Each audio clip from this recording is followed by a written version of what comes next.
Nós vamos começar agora com o André Bello. André, eu queria saber o que são tecnologias exponenciais, como que elas vão de fato afetar a nossa vida ou já estão afetando a nossa vida? Então, Mariana, na verdade as tecnologias, se a gente for olhar para o passado, elas já existem há pelo menos 2 milhões de anos, quando a gente usou a primeira pedra lascada da nossa história. Desde então ela vem se desenvolvendo num ritmo aparentemente linear. O que acontece, principalmente nos últimos 50, 60 anos, é que a tecnologia começou a se desenvolver de uma forma tão acelerada que ela mesma está trazendo recursos para o desenvolvimento de novas tecnologias. Então é o que a gente chama de tecnologias exponenciais, porque elas crescem numa progressão geométrica que, se a gente traçar um gráfico, ela tende a atingir o infinito. Isso tem transformado dramaticamente as nossas vidas, a sociedade, a economia, a política, o meio ambiente, e tende a ser assim, um fator de grande impacto na nossa sociedade como um todo. Então isso já está acontecendo, a gente já está vivendo com tecnologias exponenciais, não é uma coisa para pensar no futuro? Sim, nos anos 60, nos anos 70, a gente começou a evidenciar muito fortemente o que a gente chama de lei de Moore, onde o desenvolvimento tecnológico dobra a cada 18 ou 24 meses, mantendo o seu mesmo custo financeiro.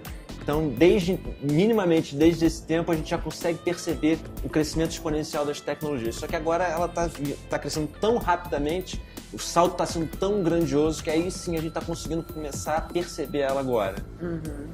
E o que as pessoas precisam fazer para não ficar para trás? Já que isso está acontecendo de uma maneira tão rápida, a velocidade nunca antes vista, né? Pois é, esse talvez seja um dos maiores desafios, né? Porque a gente, como espécie, sempre foi acostumado a olhar para o nosso ambiente de uma forma linear. Agora a gente está tendo que começar a entender as transformações num modelo geométrico, numa escala geométrica exponencial. E é justamente esse o próximo desafio para a gente conseguir acompanhar o desenvolvimento da tecnologia. Então, obviamente, a gente vai ter que começar a pensar e fazer de formas diferentes. Então, a gente tem que começar a utilizar outros tipos de inteligências mais distribuídas e menos hierárquicas, inteligências mais emocionais e menos racionais, mais empáticas, para conseguir entender todo esse novo ecossistema de possibilidades que está se desdobrando aqui na nossa frente.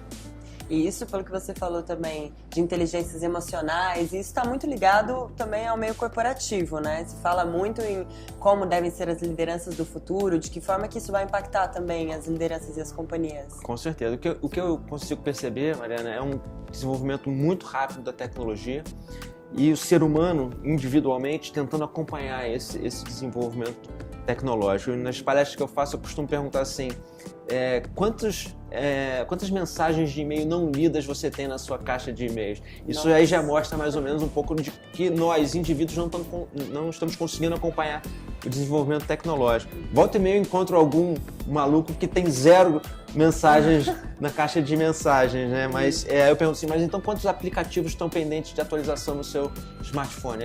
Realmente eu não estou conseguindo acompanhar todas essas oportunidades que a tecnologia está trazendo.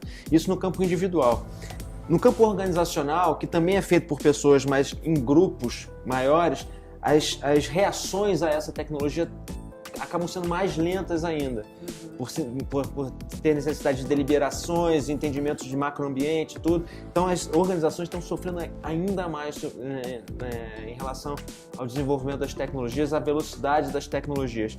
E o desafio das organizações é justamente capilarizar todo esse poder de decisão, trazer decisões mais distribuídas para conseguir ganhar agilidade. Agilidade talvez seja a palavra importante nesse sentido aí para as organizações se adaptarem às revoluções tecnológicas que a gente está presenciando.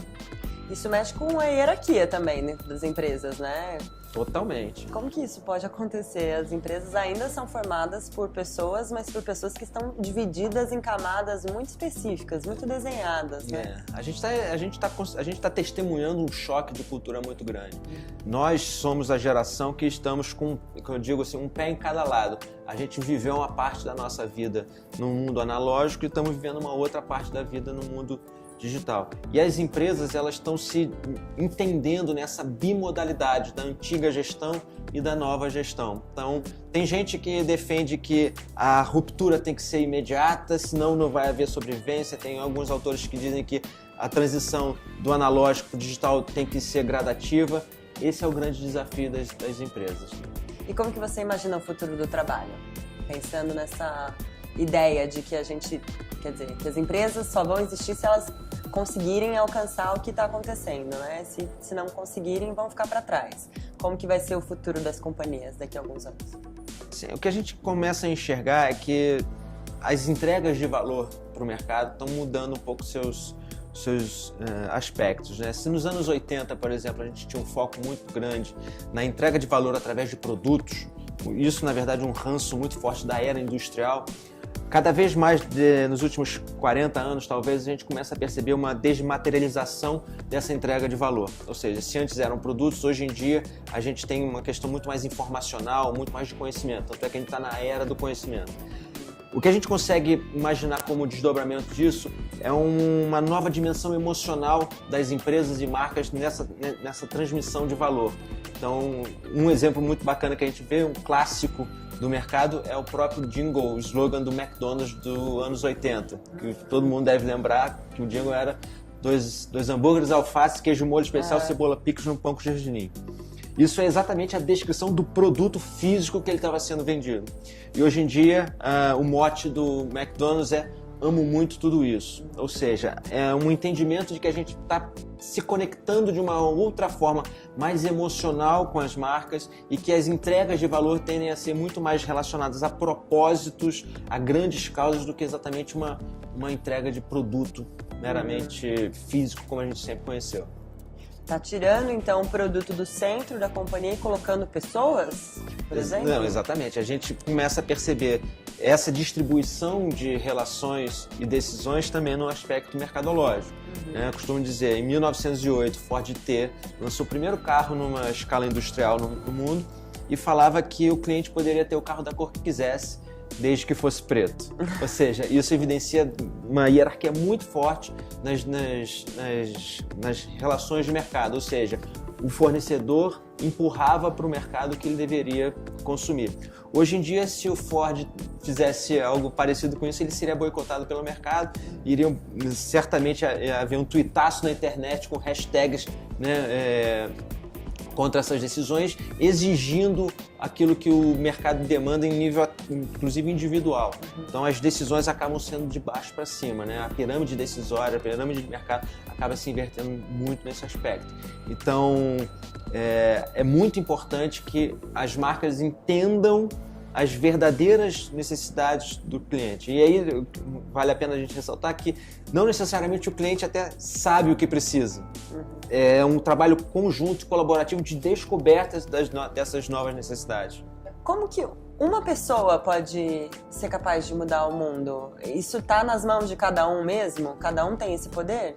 Eu acho que hoje em dia a gente tem no bolso, por exemplo, um gadget que traz um poder absurdo pra gente, que é o acesso à informação. Você, com poucos cliques, você pode criar uma comunidade ao redor de uma causa, mobilizar todo esse conjunto de indivíduos responsáveis para realmente fazer grandes transformações. Então é uma questão de visão abundante mesmo. Se antes a gente tinha pouco acesso tecnológico, hoje em dia a gente tem um acesso tecnológico, de conhecimento, de capital, como nunca visto antes. Então não tem mais por que a gente não colocar as nossas habilidades e responsabilidades em prática. Entendeu? Muito obrigada. Eu que agradeço.